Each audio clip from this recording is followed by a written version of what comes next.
আসসালামু আলাইকুম। আপনারা সবাই কেমন আছেন? আশা করি আল্লাহর রহমতে সবাই ভালো আছেন। আমিও দোয়া করি আপনারা সবাই সবসময় ভালো থাকেন। আলহামদুলিল্লাহ, আবারও আমার কিছু জিরো কোয়েল পাখির বাচ্চা আমার ইনকিউবেটর থেকে ফুটে বের হচ্ছে।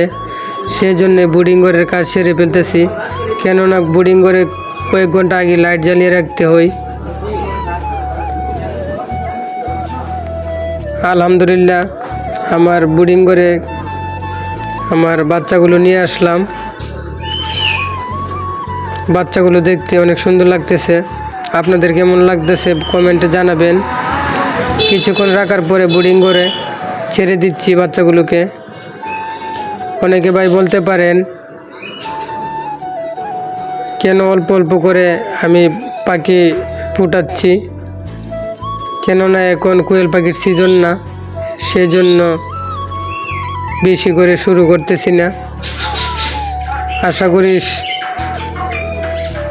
আগামী দিন থেকে আগামী বছর পাখির সিজন থেকে বেশি করে শুরু করার আশা আছে।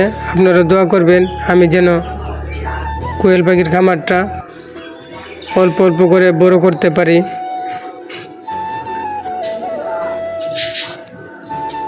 অনেকে পিছন থেকে খোঁচা দেয়, এটা করো না, সেটা করো না, এটা ভালো না, সেটা ভালো না।